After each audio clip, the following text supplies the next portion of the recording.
What's going on, everyone? Welcome back to Happier, Healthier Arkansas. Today, I have the absolute privilege of interviewing one of my favorite people in the world. His name's William Barnes. He's a fitness coach here in Arkansas, but not only in Arkansas, across the country, and you'll be hearing more about that here in a second.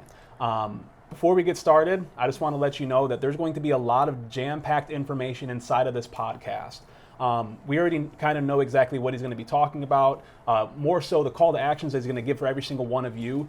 I'm extremely excited about it because I've known him for a long time now, and a lot of the stories he's talking about is actually my first time hearing it. You want to stay tuned for this entire episode. So it is my absolute honor and privilege to introduce the William Barnes. William, thank you so much for being here, brother. All right, thank you, Dr. Cam. Glad to be here. So the first question I always ask people before we get in with the rest of the interview is, how do you make Arkansas happier and healthier?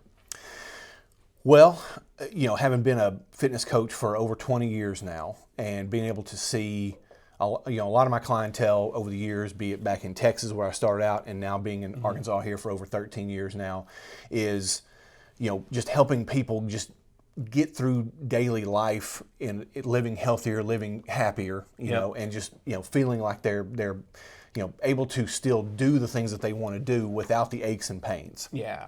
And so, we all know that when you're not feeling good, when things aren't working well for you, with your health and everything like that, it really downgrades everything else in your life, being it as a parent, as a grandparent, going to work, whatever it may be, right? And so the way I hope that I'm helping people, being happier and healthier in Arkansas specifically, is being able to show them a path of being able to reclaim their health. Okay, they may be in their 60s or 70s, 50s, whatever it may be, but they feel half their age because they're able to do better by getting stronger, living better, sleeping better, eating better, all those things that kind of come together in that world of health and fitness to where they operate and they do better just overall. Yeah, and that was one thing when we connected. It was about a year and a half, 2 years ago. When we connected and when we got together and we met for the first time, I remember we were sitting at Guillermo's Coffee and we met up, and I was very intrigued by the way that you look at things. Because there's a lot of fitness coaches out there, right? There's a lot of people that claim to be fitness coaches, but there's very few like yourself that take a holistic approach towards the individual. One thing that I was very interested in is, how exactly did that journey start, right? How did you become the fitness coach of William Barnes today? Well, so recently I had to do a bio for another company that I've started working with. And, I started thinking, well, I kind of know how I got into fitness a little bit. And I know what steps I took to become a personal trainer or fitness coach. Yeah. But when I started really tracing it back, I was like, well, what really set me on that path? And so I told you when we were talking about Guillermo's recently, I said, I'm going to let you know how missing my fourth grade football Little League signups led me to become a fitness coach. Okay. So the way that happened was, when I was 3 or 4 years old, I started off playing soccer, like a lot of young kids do. Okay. I think that's probably the best sport for kids to get into, as far as like something very active. They're out running around a field. They only have to really worry about their feet. Okay. When it comes to soccer, not so much about the hands, obviously. So I played soccer a lot growing up when I was in my younger years, but I can remember being 3 years old, sitting on my dad's lap, watching the Dallas Cowboy games. Wow. Okay, so they weren't very good back then in the 80s. Okay, right. But I remember those memories, and so I really latched on to American football very quickly. Okay, watching Cowboy games, watching college football games, what have you. So even though I still played soccer, 3, 4, 5 years on, up, through 6 or 7 years old, I really started to gravitate towards, having a passion for football, getting out in the yard, throwing the football with my dad and everything like that. So along comes my time in 4th grade, and I hear some friends out on the playground talking about football practice and these football games. They're talking about they're putting on their shoulder pads and their helmet, and I'm thinking, that sounds so awesome. What, how can I get involved with this? I'm like, hey, where are you guys doing this? I want to come play. Like, well, you're not on our team, so, did you make a team? Did you sign up? And I'm like, well, I don't think I signed up. What happened? Right. So I found out I missed signups weeks earlier, right? I was devastated. I go home, I tell my dad, I'm upset, I'm frustrated. And so I told my dad, I said, I don't care what the next sport is, I want to play it. Whatever it is that's going to be signed up for, I want to play it. Wow. I was so upset by missing football, right? And so he said, I'm sure my dad probably sat back and thought for a second. He's like, well, basketball season's probably coming up next. Okay, this is probably late September, early October by the time I told him this. And so he said, so it's basketball. Do you think you'd like basketball? I said, Dad, I don't care what it is. I want to play it. I didn't even know what basketball was at that point, right? So several weeks more go by. It's probably late fall, early winter, and it's time for basketball signups. And so I remember him driving us in his truck to Little League basketball signups that night. And I remember distinctly telling him, I said, Dad, I want to be known. I want to play defense. And he says, well, basketball doesn't exactly work like football. Right. It's kind of like what you did in soccer. You're on offense and you're on defense. And I was like, okay. I said, well, I at least want to know. I want to be known for playing defense, right? Known for my defense. And I probably even mixed in there something like, I want to hit somebody. And he said, well, you're definitely not going to do that either. We're not in that realm. Exactly. It's not like football. Okay. So I didn't even know what basketball was probably at that time. So then that morphed from really having a passion for football into basketball. So then all of a sudden I'm very passionate about basketball. And so here I am at 8, 9, 10 years old, getting more and more, attached to basketball, growing a passion for it. Yeah. And so along the way, and here's the thing, my Little League basketball team was the Bulls. Okay. And so I'm thinking, okay, I'm used to watching the Dallas Cowboys on TV. Surely the NBA or whatever professional league is out there, surely they have a team called the Bulls. Well, sure enough, there's the Chicago Bulls, right? Oh, yeah. And so that's how I became a fan of Michael Jordan and the Chicago Bulls in the late 80s, well before all the success in the 90s and everything like that, okay? So that's what helped me develop, again, a passion for basketball, studying what they were doing on the court, that mindset that Jordan always brought to the game and everything like that, right? And so around the time of about 13 years old, I'm thinking, you know what? As much as I love basketball and I think that I'm good at basketball, I'm really not that good at basketball. Okay. Me neither. We're okay. Yeah, exactly. So I'm probably not on that level of basketball like Jordan and the Bulls and everybody else in the NBA. So I thought, what can I do, instead of playing basketball, what can I do to still be connected to basketball? Hopefully make this a profession, later in life, right? Yep. So I noticed, hey, there's NBA coaches, there's college basketball coaches. So I quickly thought, okay, well, if I can't play the game, I want to coach the game. And so I thought, I specifically want to be a college basketball coach. So from the time I was 13, all the way through junior high, high school, getting into college, I wanted to be a college basketball coach.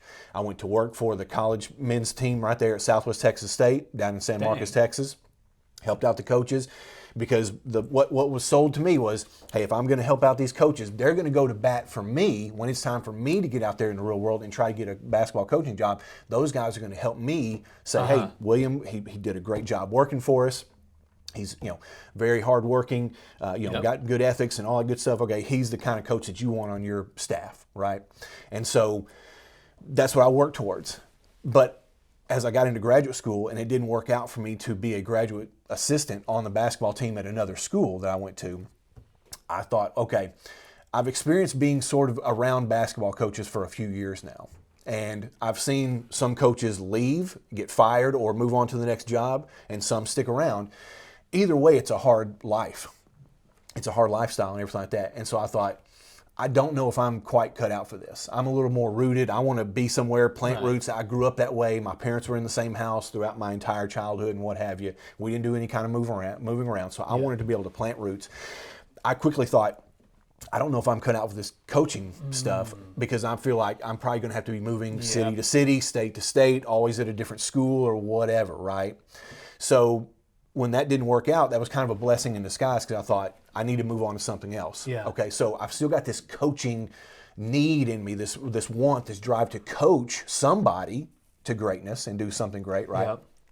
So I heard people in my graduate school classes talking about being personal trainers, being strength and conditioning coaches, what have you. I thought, well, that sounds great. I know a little bit about working out because I'd been working out, all those years prior, being in athletics, working out for basketball and what have you.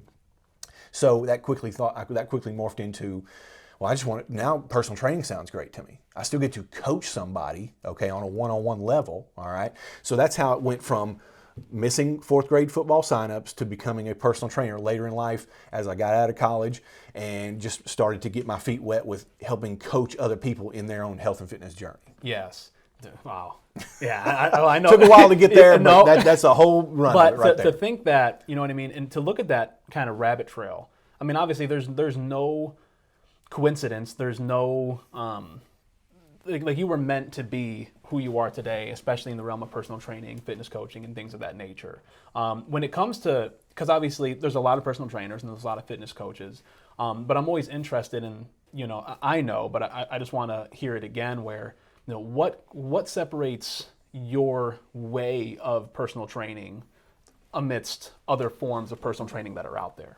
Yeah, that's a great question. I think with a lot of fitness coaches and a lot of personal trainers over the years, and especially when I first got into the industry over 20 years ago, personal trainers were very cookie cutter with what their approach was. Hey, it's this kind of working out, it's this kind of nutrition, okay? And I mean, that does help get the ball kind of rolling. Right. But one thing I've always prided myself on is the fact that I help people with their own custom needs and wants. Okay, so when they first, when I first get them on the phone, when they first come in for an evaluation or a kind of a test, session or what have you, I'm wanting to know what is their why for why they're contacting me, why they're coming in. Yeah. Okay. Is it, hey, I want to drop 25 pounds. I've got this, I want to get ready for a marathon to run next year. I just want to get back into smaller, slimmer clothes, whatever it may be. Okay. There's got to be this deep want or why there for what they're wanting to accomplish. Right. Mm-hmm. And so then it's taking that practical, customized approach to them buying into, well, hey, this is how you're going to get there. All right. And so while I may still have a central approach of, hey, I feel like people get the best results doing this, be it 30-minute sessions or this kind of supportive nutrition, what have you, it splinters off from there as, hey, this person over here has different wants than this other person over here. And so it's going to have to be treated just a little bit differently, And so I really take that custom approach to everybody that I work with, because again, nobody's suffering from the same aches and pains. Yeah. Nobody's wanting the same things as far as out of their body. Some people are a little bit more vain, and that's totally fine. Right. Okay, if they want to look at themselves in the mirror and have a good time looking at what they see in the mirror. Yeah. Other people's like, hey, I just want to wake up and just not feel like I've got to take a whole bottle of aspirin just to make it through the day. So I mean, there's different cases there, and just treating everybody as an individual and customizing things, works best. It seems very similar to the patients that come into the clinic, because when people come in here, they're suffering from all these different chronic conditions, right? Albeit migraines, fibromyalgia, chronic fatigue, IBS, digestive issues, a whole RA. A whole barrage of different things, right? But when people come in with the diagnosis and we sit down and we ask, well, what are your goals, right? Well, I want to be migraine free. The real question is why. Mm-hmm. It's the same thing when people come to you, right? They come to you, I want to lose 25 pounds. And what your approach, this is why I really enjoy it, because your approach is very holistic, where someone's coming to you and saying, I want to be able to look at myself in the mirror and feel better about myself, or I want to lose 25 pounds. And your big focus is, well, why? Because there's always a deep-rooted why between the thing that we want, right? We want to lose 25 pounds, but why do we want to lose the 25 pounds? You identify the why, and then you take people from point A to point B and lead them through that journey. And that's why I'm so fascinated with what you do. Yeah, thank you. And your approach is also very simple too. I know we talked about 30 minutes a day, 6 days a week, okay? Now, what exactly does that entail? 30 minutes of activity, 30 minutes of strength training? Go ahead and explain that to people that are listening. If they're trying to start to get active, how 30 minutes a day, 6 times a week can massively impact their life and make them happier and healthier. Yeah, and that also comes back to their goals as well. Mm-hmm. And so, I do recommend at least 30 minutes per day, 6 days a week for everybody. Right. All right. And we'll get into a 7th day here in a moment. But whether out of those 6 days, if 2 of those are strength training for some individuals and the other 4 days are just kind of cardio based and maybe some stretching and what have you, some mobility to again help them feel better and what have you, well, that's one way to approach it. Other people say, hey, I'm looking to get stronger, get more powerful, build muscle, whatever. They're really into their body and the way it looks and performs. Then they may want to do 5 or 6 days worth of strength training, kind of all split up, in a good manner to where they're not really, doing some kind of overkill, basically. Overdoing it, overtraining. And, then they may want to mix in some cardio just for a little bit of added benefit from there. So everybody's, situation, everybody's journey is going to be a little bit different and how it's customized. At a base level, like I say, if 2 days a week of strength training, 30 minutes per day, and then the other 4 days you're focused on cardio, that's kind of a base level right there. What I find with most of my clients is if they can get in 3 days worth of strength training for 30 minutes apiece, and then the other 3 days being cardio, that's a nice balance right there, along with what they've got to do nutrition-wise. You can't skip out on that, because no matter how good your workout performance is, you can't outwork out a bad diet. Okay. But yeah, workout-wise, if 3 days a week of strength training, 3 days a week of cardio, that's kind of a good level of say, hey, if I can commit to that much per week, I'm going to reach my goals, or I'm going to get very, very close to it, and maybe I have to go 45 minutes each day, okay, just to get that little extra, whatever, get those other benefits that they're looking for.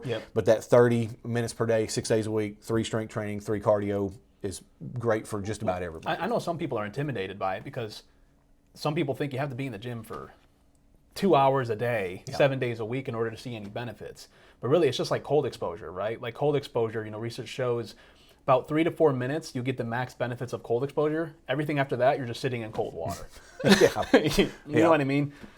So that's awesome. That's awesome that you take that approach where it's like, hey, let's identify the need, right? What's the why? And then just 30 minutes a day of some form of activity, right? Getting the heart rate up, whether it's going for a walk, whether it's whether it's strength training or things of that nature. We said we'll talk about the 7th day. What does that entail? Okay, so one of my calls to action that we'll expand on here in a few minutes is, I do think that people need to have some sort of movement every single day. Okay, and obviously the 6 days per week, or it could be as little as 4 days per week if that's all they got in their schedule. That's totally fine. But preferably 5 and even 6 days of, I'll say, rigorous activity.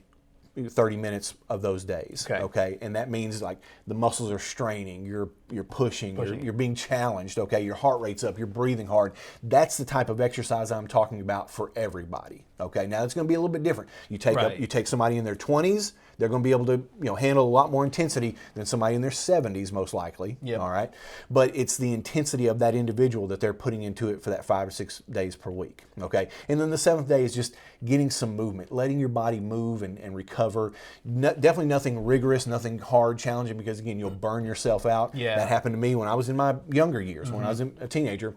My friends and I, we went to the gym 7 days a week, blew it out 7 days a week, and all of a sudden, a few months later, I remember it being a Saturday, and we all kind of called each other and was like, I'm not going to the gym today. Yeah, me neither. We'd all hit a plateau. We'd all hit a wall because we were pushing ourselves way too much, way too often. Now, you're very, not only from a physical level, but also from a mental, like emotional level. You have a really, really great mindset and things that you actually put into place in motion to be productively, happier and healthier within your life, right? The 5 different things. And I definitely want you to expand on those, because I haven't even heard that come out of your mouth yet. And I want to learn more about those. So the 5 things that you do and that you've seen in your clients that make them happier and healthier. Yeah. And, a lot of these I've picked up from, others that in my industry that I look up to as far as, guidance that they have. Okay. And so I can't claim all these for myself, okay? But they're at least ones that I put into practice, and I'm trying to spread the word about it, okay? So the first thing that I would say is 5 daily alarms, okay? And so the reason why I say alarms is you don't actually have to set an alarm on your phone, but if that helps people out there keep themselves accountable to these 5 things I'm about to say, then that's great. Do it, all right? Wow. So the 5 daily alarms are 10 hours before you plan to go to bed. So if you plan to go to bed at 9 o'clock or 9:30 or 10 o'clock, 10 hours before that time, so we're talking probably before lunchtime, around 11:30, 12 o'clock in the day, right? No more caffeine or stimulants of any kind. So no coffee, no energy drinks, that kind of stuff. It's out. You're done for it for the day at that point. All right, that's the first one. 3 hours before you go to bed, stop eating or drinking anything. So all kinds of food, wine, water, whatever it is, all food and drink stops.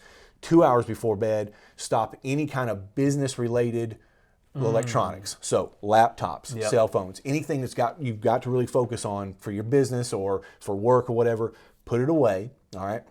1 hour before bed, all electronics off.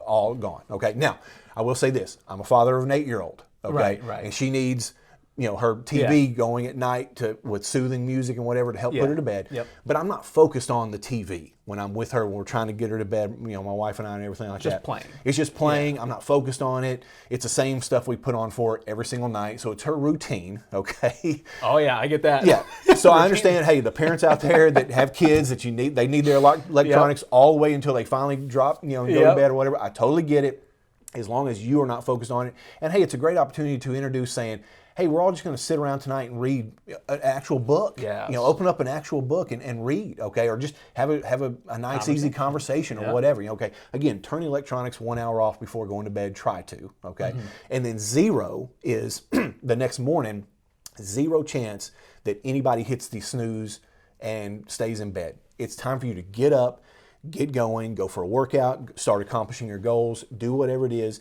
get going and start the day off the right way. So 0 chance of hitting the snooze the next morning.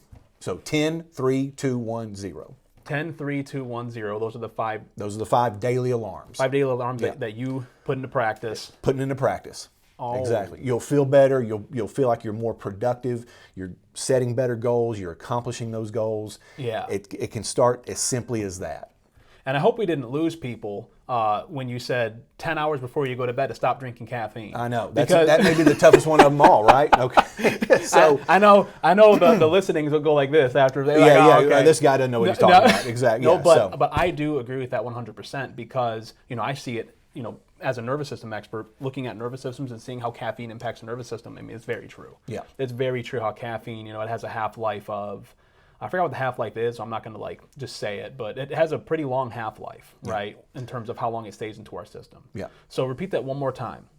So 10 hours before bedtime, no more coffee or stimulants of any sort. Okay. 3 hours before bedtime, no more food or drink. Okay. 2 hours before bedtime, cutting out all business-related electronics. Okay. 1 hour before bed, all electronics ceasing to exist in the house at all. So no TV or what have you. And then 0 chance of hitting the snooze the next morning to say, oh, it's okay, let me sleep another 30 minutes or an hour or whatever. No. Get up and get going. Go accomplish your goals. Because the message you're sending to yourself and your goals is, oh, they can wait. It's okay. Yep. Okay, so don't do that to yourself. Get up, get going. Because if we do that, what's happening is we're putting subconscious patterns into our minds and into our belief and into our faith to be able to be like, okay, well, I can have a couple more extra minutes. And then that's the same thing, right? That's another 5 minutes that we could have had towards our goals and things of that nature. Yeah. And I tell my patients, like, if you're going to press snooze, if you know you're going to press snooze, I have some patients, man, and I used to be this way, but they would have like 15 different alarms, 4:30, 4:31, 4:34, 4:37. Look at the my tip per se would be is to look at your alarms and see what that middle ground is. So if you wake up at some time between 4:30 and 4:45 and you have 15 different alarms between them, just wake up halfway between them, right? So set your alarm for that and then give yourself, I love that, 0% of pressing snooze. Get up and get your goals and get your action started towards moving in the right direction in that day. Exactly. For the listeners that are listening, when it comes to a call to action, something that you want them to move them to do, what would that look like? I know we talked about a fat loss leader. Talk more about that. Well, one of the other things, I mentioned earlier the 7th day. Yep. Okay, as far as a workout during a week or whatever. And so one of my 5 calls to action again is purposeful movement every day. All right. So while it may not be a workout per se, you're definitely not going to the gym and trying to load a barbell on your back or get on the treadmill and run at a high pace or anything like that, right? Yeah. But that 7th day should be purposeful movement of just simply going for a walk, okay, or stretching or doing something that is, you're moving your body, you're getting your blood pumping a little bit, but it's not rigorous, it's not too intense on you, all right? And the purpose of that is just to focus on your body for, again, a 7th day. Yeah. All right. And I have so many clients who come in and they'll say, I went to the grocery store, or I put Christmas away, or I did lawn work, worked out in the lawn, or whatever. That's not the same because there was something else within that you were trying to get done. It just happened to be that your body was the primary mover there. So when I say a 7th day and purposeful movement every day, what I'm talking about there is you're still focused on the body. It just isn't near as intense as it may be the other 4, 5, or 6 days of the week. Yeah. It's still intentional motion, intentional movement. but not so much rigorous. Exactly. Right, Yeah. not so much rigorous. Still showing the body that you care about it and that you're focused on it, and you need to just not be, let's be frank here, let's just not be lazy Yeah. for a seventh day. Let's get some purposeful movement in that is focused on the body. Again, a walk, stretch, whatever it may be, where the body is the primary focus. You're not trying to get something else done within that time, basically. And we have listeners, the podcast is Happier, Healthier Arkansas, showing and showcasing people that help make Arkansas happier and healthier, right? Because we're on a mission to make Arkansas the happiest, healthiest state on the entire planet. I have listeners, in Michigan and Iowa. Chris has listeners in California and things of that nature. What's interesting about you is that your particular realm isn't just focused in Arkansas. You have obviously clients in Arkansas and you see profound results with them, but also more on the online side of things as well. So could you talk more about that?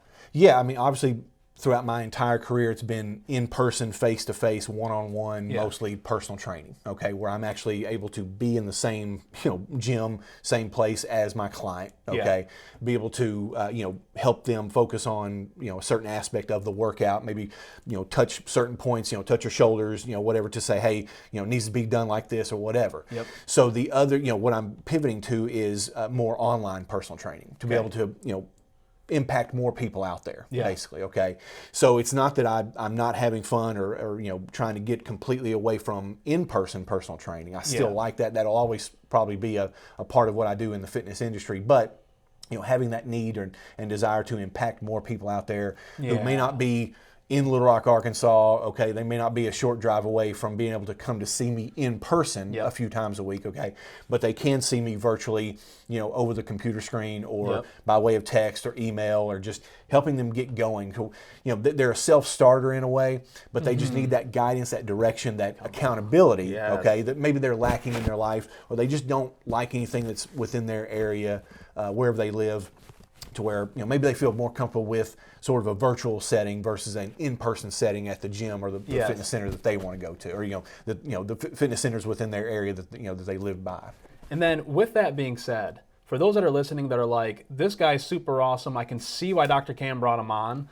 How do people get in contact with you? What are some ways that people can reach out to you and get to know more about what it is that you do? Probably the best way is william@trainwithwilliam.com. That's my email address, okay? Everything, I get all kinds of communication there, okay? And I certainly don't mind giving out my phone number too. It's my actual phone number, okay? 501-859-3824. Text me, call me, whatever it may be, okay? You can always reach me, okay? And one thing that you are a blessing not only to Arkansas but to this world because of your accessibility and how much of a passion that you have for helping people. Yeah.